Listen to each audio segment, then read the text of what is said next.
Maoist party లేదా Maoist సిద్ధాంతం కనుమరుగవుతుందా తెలియదు కానీ బట్ ఆ మూవ్మెంట్ మాత్రం ఆల్మోస్ట్ వానిష్ అయిపోతున్నట్టుగానే కనబడుతోంది. ముఖ్యమైన నాయకులు అందరూ కూడా ఎలిమినేట్ అయిపోయారు, కొంతమంది సరెండర్ అయిపోయారు, కొంతమంది పరారీలో ఉన్నారు. ఇట్లాంటి పరిస్థితి ఉంది. సో ఆల్మోస్ట్ దండకారణ్యం క్లీన్ చేస్తూ ఉన్నట్టుగా స్పష్టంగా కనబడుతోంది.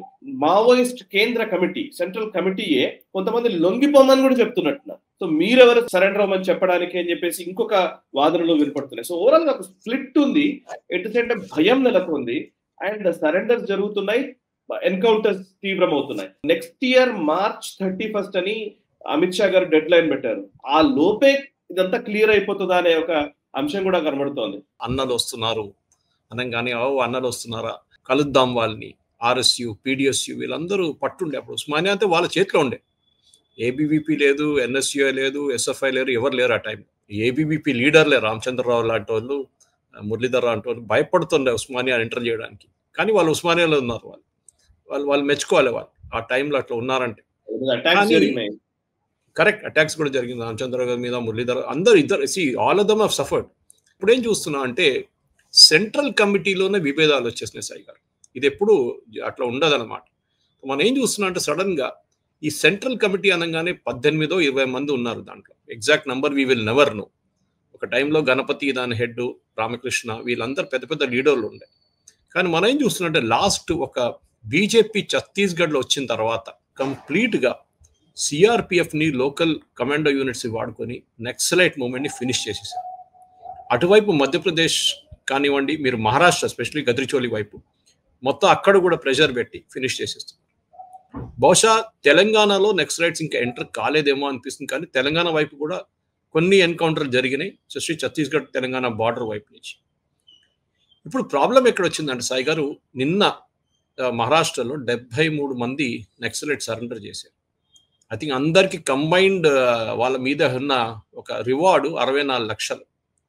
ఇప్పుడు ఆలోచించండి, ఒక్కొక్కరికి 2 లక్షలు, ఒక 3 లక్షలు, ఒకరికి 50,000, ఇట్లా డిఫరెంట్ రేట్స్ ఉంటుంది. పోలీసు వాళ్ళు రివార్డు పెడతారు కదా.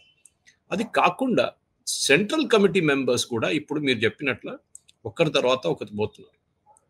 ఇప్పుడు వీళ్ళేమంటున్నారంటే మా నడిమిట్లో కోవర్ట్లు ఉన్నారు, ఈ కోవర్ట్లే ఇన్ఫర్మేషన్ ఇస్తున్నారు పోలీస్కి.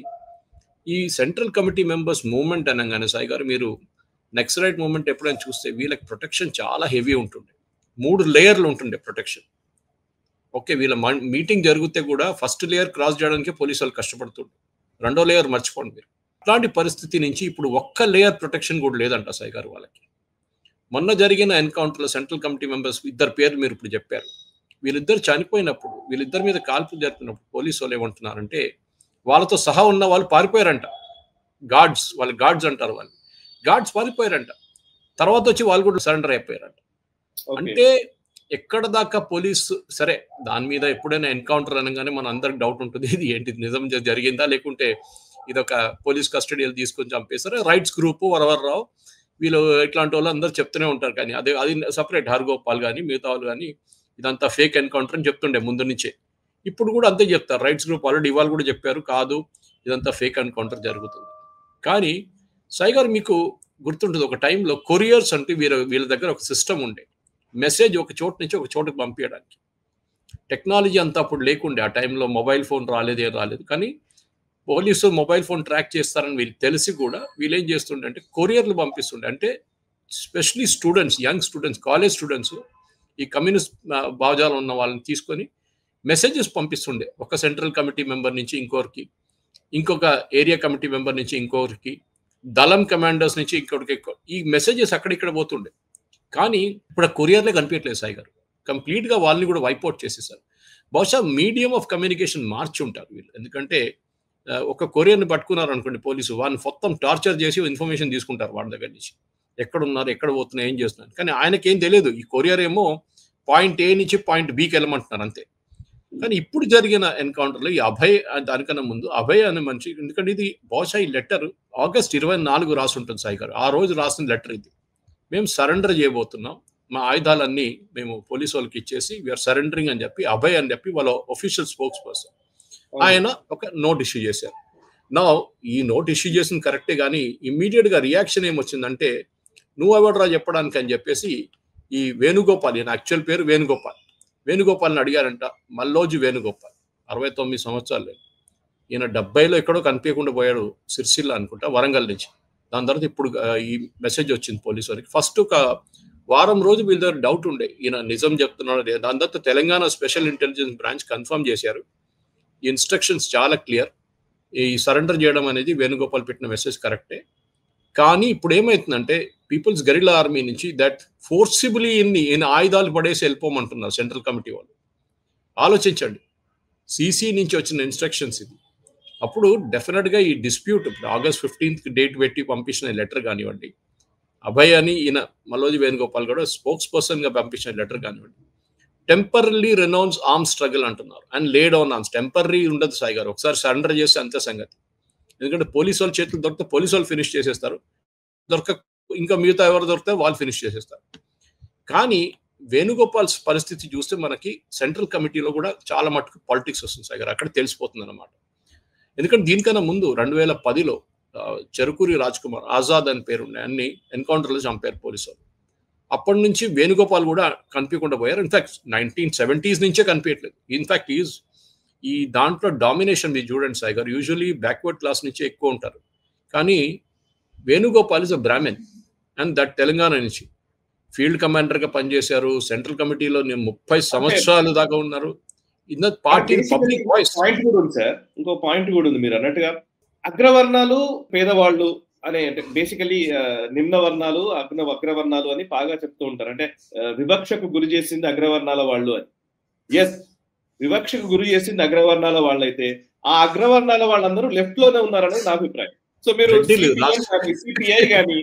సిపిఎం కానీ సిపిఐ కానీ లేకపోతే మావోయిస్టులు కానీ ఆ టాప్ లీడర్షిప్ అంతా అగ్రవర్ణాలే ఉంటాయి. కరెక్ట్. సో వాళ్ళే నిజానికి ఈ వివక్షకు గురి చేసి, నిజంగా చెప్పాలంటే ఎక్స్ప్లాయిట్ చేసిందంతా వాళ్ళే, ఈ తప్పు సిద్ధాంతాలు చెప్పి తప్పు వాటిని చెప్పి. సో అగ్రవర్ణాల వాళ్ళ వల్లనే ఈ దేశంలో వివక్ష మొదలైంది అని అంటే గనక ఎస్, ఆ అగ్రవర్ణాల వాళ్ళు అంతా లెఫ్ట్ లోనే ఉన్నారనేది నా ఆర్గ్యుమెంట్ సార్. కరెక్ట్ సాయి గారు. వరంగల్, సిరిసిల్ల, అటువైపు కొంచెం ఇటువైపు నల్గొండ, ఇదంతా ఫర్టైల్ గ్రౌండ్ ఉంటాయి RSCPDSకి ఆ టైంలో. మనకు అందరు తెలుసు, గణపతి వరంగల్ నుంచి, రామకృష్ణ, వీళ్ళందరూ engineering, medicine, sorry senior science చేసిన వాళ్ళందరూ చదువుకున్న వాళ్ళు. వాళ్ళు ఏదో ఏం కాదు, అక్కడ 10వ క్లాస్ ఇచ్చేసి అక్కడి నుంచి వచ్చిన వాళ్ళు కాదు వీళ్ళు. They were highly educated. ఒక ఫిలాసఫీ సాయి గారు ఆ టైంలో మీకు గుర్తుంటుంది. ఎందుకంటారంటే నక్సలిజం ఎందుకు జాయిన్ చేయాలంటే, చూడరా పక్కన ఆ పెద్ద దొర ఉన్నాడు చూడు, ఆడు 5 అంతస్తుల బిల్డింగ్ కట్టుకున్నాడు, వాడి దగ్గర 3 కార్లు ఉన్నాయి, 10 మంది పని మనుషులు ఉన్నారు, ఏసీ ఉంది, అన్ని ఉన్నాయి, నువ్వు పక్కన గుడిసెలు నువ్వు ఉంటున్నావు, నువ్వు ఇంజనీరింగ్ చేసావు, నీకేమొచ్చిందిరా, ఉద్యోగం ఉందా అని అడుగుతారు, తుపాకీ పట్టుకుంటారు, ఒక అట్మాస్ఫియర్ క్రియేట్ చేస్తారన్నమాట. That you are exploited. మీరు చెప్పినట్టు దీనికన్నా ముందు కూడా చాలాసార్లు మనం రిపీట్ చేసాం సాయి గారు, ఇది కేరళలో ఎందుకు లేదు, కమ్యూనిజం ఉన్న ప్లేస్లో నక్సలిజం ఎందుకు లేదు. చారు మజుందార్, సాన్యాల్ వీళ్ళందరూ మొదలుపెట్టిన నక్సల్ బారీ నుంచి ఉన్న వెస్ట్ బెంగాల్లో ఇప్పుడు నక్సలిజం లేదు.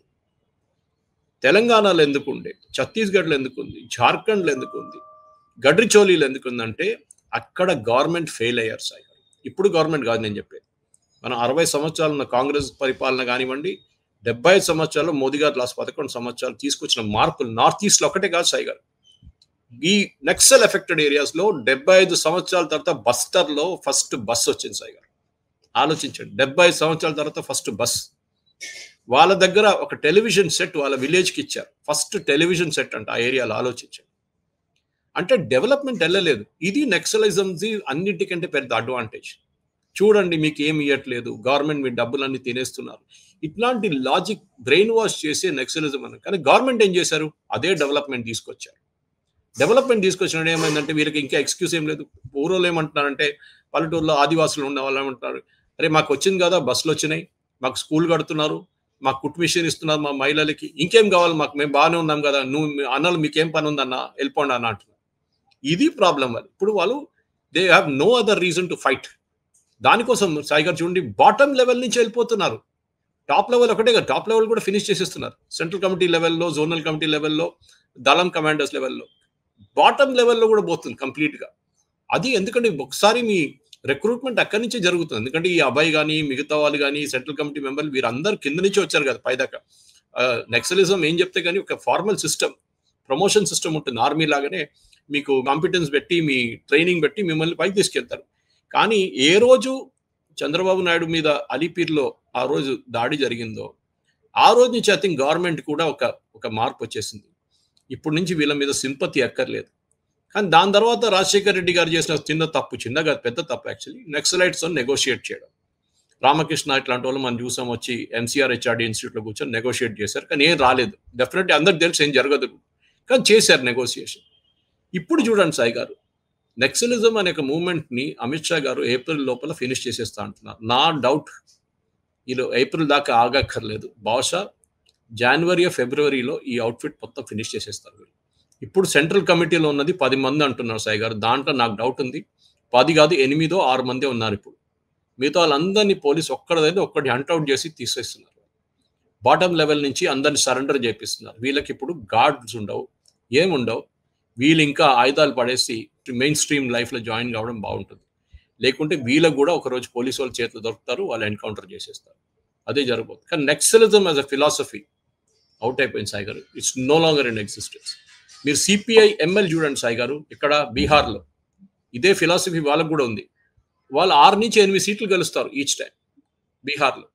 అంటే మీరు మెయిన్ స్ట్రీమ్ లైఫ్కి వచ్చి మీ పాలిటిక్స్లో మీరు నల్గొండనా, సూర్యాపేటనా, సిరిసిల్లనా, కరీంనగర్ ఎక్కడైనా మీరు పోటీ చేయండి, వరంగల్ అయినా పోటీ చేసి ఎలక్షన్ గెలవండి. మీరు చెప్తున్నారు కదా ప్రజల కోసం మేము ఉన్నామని చెప్పి, ప్రజల దగ్గర వెళ్ళి మీరు ఎలక్షన్ మీ పార్టీ పెట్టుకోనో లేకుంటే మీ ఆల్రెడీ సిపిఐ ఎంఎల్ మీద ఉంది అదే పార్టీ సింబల్ వాడుకొని మీరు ఎలక్షన్ పోటీ చేయండి, ప్రూవ్ చేయండి. మీరు ఆదివాసి చోటుకి వెళ్ళండి, మన ఖమ్మం వైపు కానివ్వండి, మీరు ఆదిలాబాద్ వైపు కానీ అక్కడ వెళ్ళి అక్కడి నుంచి పోటీ చేయండి.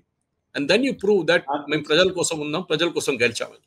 సో నేను వచ్చింది సిరిసిల్ల దగ్గర నుంచే కదా, అక్కడ ఏరియా నుంచి వచ్చాను నేను. సో నిజంగా చూస్తే ఉత్తర తెలంగాణలో చాలా మంది నాకు తెలిసిన వాళ్ళే నేను చూస్తున్నాను.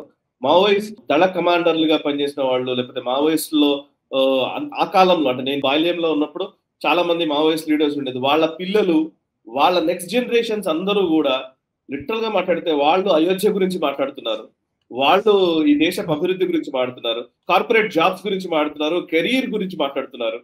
అండ్ ఇప్పుడు సిపిఐ సిపిఎం పార్టీకి సంబంధించిన చాలా మంది నాయకులు నాకు తెలిసిన వాళ్ళే ఉన్నారు. వాళ్ళందరి పిల్లలు మంచి ఎంఎన్సీలో పనిచేస్తున్నారు. యాక్చువల్లీ బహుళ జాతి కంపెనీలు, మల్టీనేషనల్ కంపెనీస్ కి వ్యతిరేకంగా 90s లో విపరీతంగా ఉద్యమం చేసిన నాయకుల పిల్లలు ఈ రోజు మల్టీనేషనల్ కంపెనీల్లోనే కెరీర్ సంపాదించుకున్నారు. సో వాళ్ళందరూ అన్ని రిటర్న్ అయిపోయినాయి. ఇది మనం చూస్తున్నాం. నాకు పేర్లు గుర్తులేదు ఎగ్జాక్ట్లీ, కానీ సరెండర్ చేసిన ఒక ఫ్యామిలీలో ఒక నక్సలైట్ ఆయన ఇప్పుడు కూడా ఉన్నారు. వాళ్ళ పిల్లలు ఒక ఆయన డెంటిస్ట్, ఒక ఆమె సీఏ చేస్తుందంట. ఆలోచించండి. సో వాళ్ళు మెయిన్ స్ట్రీమ్కి వచ్చినప్పుడు సరెండర్ చేసిన తర్వాత వాళ్ళు డెఫినెట్ గా వాళ్ళకు ఒక లైఫ్ ఉందని తెలిసిపోయింది వీళ్ళకి. ఈ Maoist ideology, in fact Dantewada SP Gaurav Rai కూడా చెప్పారు ఇది నిన్న. ఈ మావోయిస్ట్ ఐడియాలజీ గురించి ఇప్పుడు ఈ ప్రజలు అంటే బాటమ్ లెవెల్ ఉన్న ప్రజలు కానివ్వండి, దానిపైన ఉన్న ఈ దళాల వాళ్ళు ఉన్న వాళ్ళు కూడా అందరూ సరెండర్ అయిపోతున్నారు. అది మెయిన్ అన్నమాట. ఎందుకంటే ఇప్పుడు అక్కడ లోకల్ గౌండీ డైలెక్ట్లు అంటారు, లోన్ వరాట్టు అంటారు దీన్ని యాక్చువల్లీ. అంటే వీళ్ళన్నీ ఇడిచేసి బయటకు వచ్చేస్తా అంటే return to your home village, ghar wapsi లాగా అనమాట. సో ఘర్వాప్సీ జరుగుతుంది ఇప్పుడు. అండ్ డెఫినెట్లీ ఈ పర్టిక్యులర్ ఒక స్ట్రాటజీ ఎప్పుడున్న పోలీసు వాళ్ళు మెచ్చుకోవాలి. అక్కడ ఉన్న ఎవరైనా కానివ్వండి, most of the CRPF commanders కూడా మెచ్చుకోవాలి. అది కాకుండా మహారాష్ట్ర వైపు దేవేంద్ర ఫడ్నవీస్ కూడా గడ్రిచోలికి వెళ్ళి ఫౌండేషన్ స్టోన్ వేసి అక్కడ ప్రాజెక్ట్స్ లాంచ్ చేశారు. ఎందుకంటే ఎప్పుడని చెప్తారు నక్సల్ ఏరియాకి ఎంటర్ కావాలంటే ఫస్ట్ రోడ్ వేయాలని, కానీ అదే రోడ్ కింద వీళ్ళు ల్యాండ్ మైన్ పెట్టి బ్లాస్ట్ చేసి మనకు అందరికి తెలుసు సాయి గారు ఎంతమంది చనిపోయారు ఇప్పుడు దాకా.